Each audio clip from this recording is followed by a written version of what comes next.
Welcome to today's webinar, Turning Your Website into a Client Engagement Tool. I'm your moderator, Megan Lockwood, and I'm the head of content at eDynamic. And today I'm really thrilled to be joined by our CEO, Rahul Khosla. Rahul has spent a decade helping leading B2B organizations get the most out of their digital marketing and their technology investments. His clients are spread across financial services and professional services firms, including American Express, JP Morgan, New York Life, just to name a few.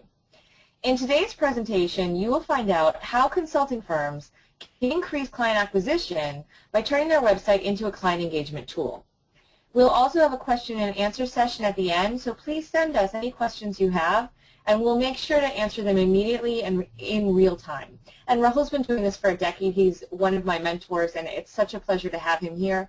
And I really take this chance to pick his brain because he's been doing this for quite a long time at a very high level. So the other thing I'll let you know at the outset is that we will be sending everyone who registered for the webinar the slides at the end. We often get that question. So we'll be sending everyone the slides. And now I should do a drum roll. Over to Rahul. Thank you, Megan. Excited to be presenting on this topic.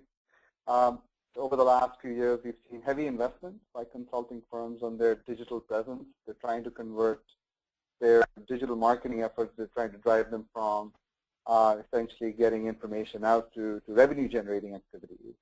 And quite often, the website is a tool that they use to previously it was just an information repository, but now it's really used as a tool to engage clients, create relationships, and position themselves in the industry. So with that, let's talk about the importance of websites. And what we've seen is that there's a buyer that's changed over the past few years. What we're seeing is that many organizations are being found by the buyers. So previously, sales and client services resources went out and won clients, and marketing played a supporting role. What we're seeing is that marketing is playing a leading role. And what we're seeing happen is that buyers are finding organizations rather than organizations finding buyers. And that's a fundamental change in which marketing has to play a fundamental role in generating demand for the organization. And the website quite often becomes the #1 tactic in how organizations engage clients. So the importance of the website cannot be overstated. It's quite often the biggest asset that marketing has to engage clients. So having the right web presence is important to engage clients. So the website as a tool drives thought leadership and content towards the end audience. And what we're seeing is that there's this real focus towards thought leadership marketing, though the results that organizations get from thought leadership marketing have not been great. So organizations are getting very few inquiries from their websites. They are not engaging their sales teams to actually engage end clients. And quite often the information is one way. So organizations are not getting feedback from clients and from the industry to improve how they engage. So thought leadership marketing is important. However, what we're seeing is that the results have not been that great. And marketing faces several challenges when they think about how do we engage clients. We hear this term, trusted advisor, thought leaders. And what we're seeing is that positioning yourself as a trusted advisor is quite difficult. It happens post-engagement. So what you can do is position yourself as a thought leader. And quite often, positioning yourself as being a thought leader requires a lot of effort in getting the right content to the right people at the right time. And in general, what we're finding is that it's difficult to continuously produce sort of what we call feed the beast and produce content. It requires a lot of effort. And I think SEO is also challenging. So law firms complain that they have great content, but they don't get found. So, what we're also hearing is that the smaller firms find it difficult to compete with the larger firms when it comes to actually positioning their content and in the industry. The other challenge organizations face is actually having something distinct to say. So the content marketing strategy quite often struggles to position themselves and actually position themselves as someone distinct. A lot of organizations do have similar services. So how do you have something, how do you have a unique voice? How do you have a unique perspective? And it's certainly a challenge through which they suffer, and they don't have the right content to put on their websites where it would engage an audience. So what we're seeing is that the thought leadership out there is not really engaging the end client. Organizations don't have something distinctive to say through their websites, and ultimately the websites do not engage the client. What I ask many clients that we're starting to work with to do is to go look at their website and actually see if you have return visitors coming to the website. That's a key metric on how engaged they are on your website. So the question really is, do your website really engage clients? And the metrics to be looking at is not how many hits you're getting, but really, is the content engaging end users? Do they come back for information?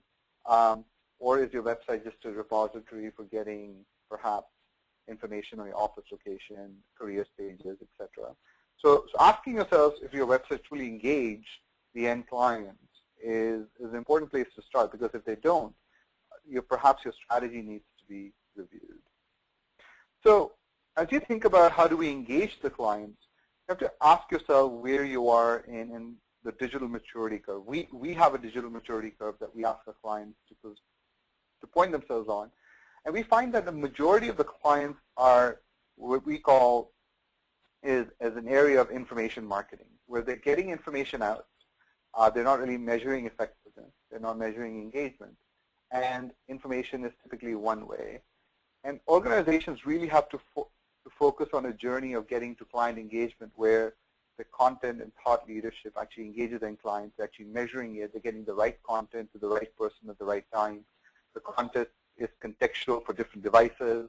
And then organizations are really measuring ROI on the content that they get through their website or other channels and how effective it is. So understanding where you are and really thinking about how you can actually create a journey towards client engagement is a great place to start if your website is not engaging end clients. So, but it all starts with understanding the end client. And what we're seeing is that there's a new client, as I was saying earlier. This client is better informed than before. Quite often they identify opportunities and start the buying process. They have many options.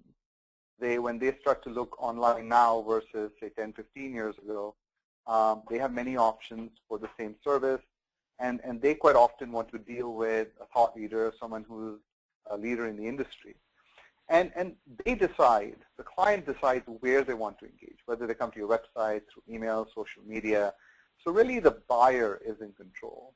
And organizations really need to understand this change in behavior where the buyer is driving the process and you're not really driving the sales process. There's actually a buying process rather than the sales process. So if there's a buying process, how do you engage with this new client? Sales struggles to actually engage this client because the client is well informed and they start the process. So marketing really needs to step up and engage the end client early on in the buying life cycle. And organizations have to start by really thinking about how do we create sort of this halo effect around clients where you are focusing on answering their questions. Quite often a buyer will come to you asking themselves, do you know my business? Have you solved similar problems? Can I work with you? So how do you as an organization position all your content through different channels, whether it's your website, email, mobile, in a consistent manner so you can help them answer those questions, enable the buyer to make an informed decision about who you are and what you can do for them. So in this new era, if you will, consulting firms really need to focus on nurturing clients and engaging with them to generate more leads and opportunities for the firm. And we're already seeing this trend. We're seeing the likes of McKinsey, Accenture, really position content to engage clients.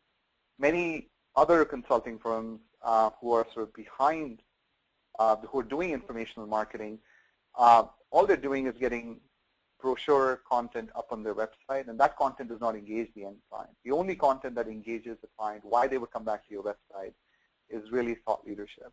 So getting the right content on the website, talking about the problems you can solve for the client, positioning a thought leadership around how much you know their industry, and really positioning your people in front of the end clients will actually drive that engagement that you're looking for. So it starts with content, it starts with engagement, and it starts with targeting the client in the right way. So if you had to engage the client, so what kind of a journey can you apply to engage the client? So different organizations are at different points in their journeys to move from informational marketing to client engagement. So you can start to ask yourself, what are the things that you can apply? And there's no formula, if you will. You have to see what applies to you and different strategies and tactics that you could employ to ultimately engage clients. So we're going to cover a few areas that we feel are important. One is around the buying life cycle and delivering a contextual experience, really understanding how buyers buy so you can get the right content to them. Then it's all about content and content marketing, ensuring that you give a consistent multi-channel experience to clients. The user experience is easy to use, getting to content is easy. It's a pleasurable experience engaging with your digital assets. Measurement. So what do you measure? Do you measure hits on your website, number of clicks, or do you really measure engagement in terms of how your content is moving the needle in creating engaging customers? And the technology you need to be successful, because everything in digital is driven by technology. If you don't have the right tools, you won't be successful. So we're going to look at these 6 areas and assess. I mean, you can then assess to see what applies to you in your industry. So let's start with the buying life cycle. The buyer goes through a journey in understanding who you are, what you can do for them, and they have problems that they want solved. So understanding how your buyers buy is the most critical aspect of creating a digital asset like your website to engage with them. Segmenting your audience, understanding how different audiences will engage with you, understanding what messages would be applicable for different audiences, and the technology that will actually drive those messages. So starting with really understanding who your buyers are and who the audience is the first step to client engagement. Once you understand who your buyers are, then you can start to think about what are the different segments, and at each stage of the buying life cycle, how you can get the right content to the right person at the right time, and really identify what is the right content to position to the buyer at the right stage of the digital journey. So as an example, if there's an IT buyer looking for a consulting firm, you can start to think about, well, across their journey, what type of content should you position to engage with the buyer, and start to map out that content. What you'll find is that you will get to the right type of content. You won't have too much of this content, because quite often consulting firm websites have too much content, and it's difficult to get to the right content. So you really position content based on what the buyer wants, and that's really where it starts, understanding how buyers buy and getting the right messaging and content in front of the buyer. So let's get into content. Content is critical. Something as simple as a blog, for example, will get you a lot more site visitors. Just in our case, for example, in the case of eDynamic, we moved from 3 blogs, a blog every day to a blog 3 times a week to a blog every day. We found that our site traffic doubled. So we can't overstate the importance of having content on the website. And the website is a content repository, and it's about using that content to engage the client. And the content ultimately is what fuels the experience. So you have to ask yourself, how are you effectively communicating your value proposition? Do you have something distinctive to say? And really getting to the depth of what buyers want and getting that content in front of the buyer in a distinctive, unique way will engage your end audience. And when you think about positioning content and thought leadership, look at what other industries are doing. Look at how Apple approaches positioning. They think about their products as items that need to be merchandised on your website. And it's no different for you. You need to merchandise your content on the website so that it's appealing People will want to download the content, give you their information. So really merchandising content becomes important in using visuals and making the content feel important. But the challenge really with content is that it's difficult to produce. It's one of the biggest challenges organizations face, B2B marketers in general. Content is very, very difficult to produce. And the issue really is that marketing teams quite often don't have, especially in consulting firms, don't have subject matter experts within the marketing team. So they have to rely on practices, on subject matter experts who are busy in client engagement. So you need to produce a mechanism to actually produce content. And it's certainly not easy. So if you're struggling with content, you're not alone. So, but once you establish that you need to establish content, you can work with your marketing and your practice teams to really think about how across the buying life cycle you're going to create content strategies that engages the end audience. And when you think about different types of content, you can think about what type of content you could apply. So is it white papers, webinars, events, blogs, forums? The different types of strategies you can apply, and all of them can actually can reside on your website to engage the end audience. And when you think about that content, again, having a specific point of view with your content on your website is critical. Essentially, there's a lot of content that organizations put out, but it does not engage because they don't have nothing distinctive to say, and that's a struggle. So really looking at content and saying how you're going to actually position it towards the buyer and taking a stand is something important. And really bringing value to the buyer. If you give them something that they already know, it's too basic or perhaps too advanced, you're going to miss the mark.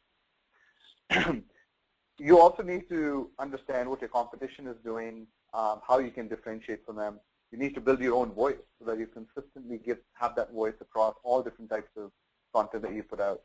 And so push content out in an engaging manner. Tell a story, make it engaging so that people will want to come back and consume more of that content. And think about different types of content you can apply. There's infographics, video. Don't focus on just the old way of putting up content walls on your website. People don't really read content anymore. They scan it. So understanding that different types of content strategies can be applied, such as video, audio, to engage the client. It's all content, but you have to see what you can apply in your context. So if you have identified the right buyers, you have a good content marketing strategy, then it's about distribution and getting it in front of the buyers. And organizations need to understand that we're in a different world when it comes to devices and so on. We're already in the midst of the smartphone revolution. And if you look at your own website traffic, you'd be amazed as to how much of that content is coming from mobile and tablet experiences. So understanding that you need to have a mobile-first strategy is very important. And quite often that means the standard really has become responsive experiences, where one website can have different form factors can be used for different devices, and you can essentially from one experience deliver content to different device types. So responsive experience is the way to go for most sites. Some organizations ask us, should we go and build tablets, apps for tablets and mobile instead of having a responsive website. In 99 out of 100 situations, if you will, a responsive experience caters to most scenarios. So responsive really is the way to go. It's become the standard, and it actually future-proofs you, if you will, from other different devices coming up and so on. And then delivering that effective user experience is critical. Organizations lose revenue if they do not have the right website experience. So really understanding how your user experience delivers a satisfactory experience, which is fun. There is, someone goes through it, they get the information they're looking for. And when you think about user experience, it includes branding, usability, information architecture, design, all of that constitutes user experience. And quite often, what we notice with consulting firms is that they have to put up a lot of content, so their pages become crowded. There's a lot of pages. There's a lot of content. Sitemaps are difficult to create because there's so many practice areas, so many points of view. It's difficult. The menus get very, very deep. Search can be irrelevant at times. So understanding that in your industry that getting the user experience right is critical to your success, and ensuring that your site is not crowded. You're using the right amount of content. You're really thinking about your navigation structure that aligns with how people consume content, not just how your practices are set up. And then ensuring that your search is easy to use because there will be a lot of content on your site. So allowing users to find information easily is going to be important. So ensuring you have the right sitemap, the right navigation on your site, and it will go a long way to delivering a great user experience. And you can start to look at other industries as well, such as even e-commerce and e-retailers, how much content they're able to structure, and they do it based on user needs. And you can take some inspiration from other industries as well. Typography and font treatment is very important. So using the right font to position to capture some of the attention and get them to the right information will improve the experience. Search obviously is critical. So using faceted search, making search easy to find, and ensuring that people are able to get to the right facets, and your information architecture structured in a way that information is surfaced up, if you will, based on needs is important. So having the right experience will get users to engage. So if you identify the right buyers, you have the right content marketing strategy, you're delivering content across channels, the experience is effective, then it's about how you measure that experience. You can continuously optimize. And when it comes to measurement, quite often organizations get caught up in things like, well, we have X hits on the website, we are driving so much traffic and click-throughs and so on and so forth. But what really matters is how engaged are your buyers and your users? Are they coming to the site and they're still leaving cold? Or is your site warming them up? And can you measure that engagement? And today there are ways to measure that engagement, to understand how engaged a buyer is with you, and then are they the right type of organization for you? Because you might have someone who's highly engaged, but they're not the right type of buyer. It doesn't really matter. So being able to measure the fit, if you will, and the level of engagement, and if you can measure that and you can see how you're moving the needle and react to it, it'll make you more effective as a digital marketer. So coming up with, it comes down to a scoring model where you identify fit and engagement. So for example, if you're an organization that sells into large enterprises, and if you have someone who's a small business who comes to your website, perhaps the fit is not an A, it's a C or a D. Or if you have someone who's a Fortune 500 coming to your site, it's an A. And if they are highly engaged with your content, they're reading through the site, they went through case studies, etc. They open even the newsletters that you sent out to them. Then you can actually measure the level of engagement and interest.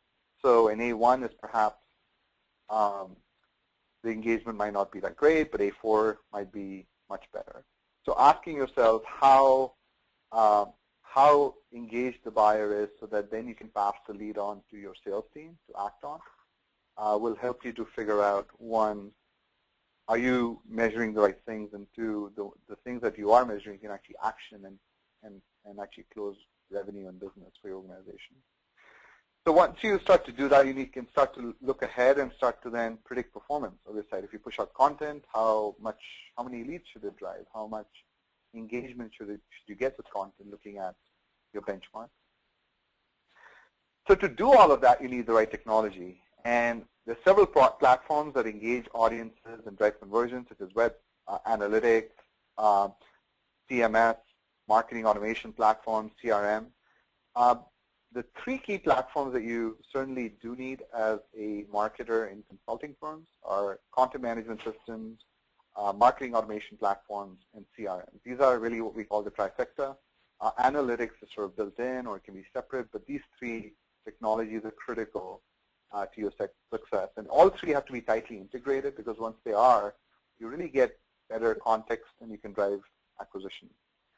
So connecting these technologies will get a common customer context, so you would know how the customer is engaged across channels, and then you can actually target them the right information. And bringing these three technologies will actually allow you to align your technologies and content against the buyer journey, how they come to your website, how you drive awareness, interest, how they learn about you, how you justify and validate their decision, how they actually engage with your firm, and actually having the right assets to engage at every point in the journey, and even perhaps beyond when they become clients, will drive engagement. So with that, we're at the end of the webinar. So I'd like to see if you have any questions at this time.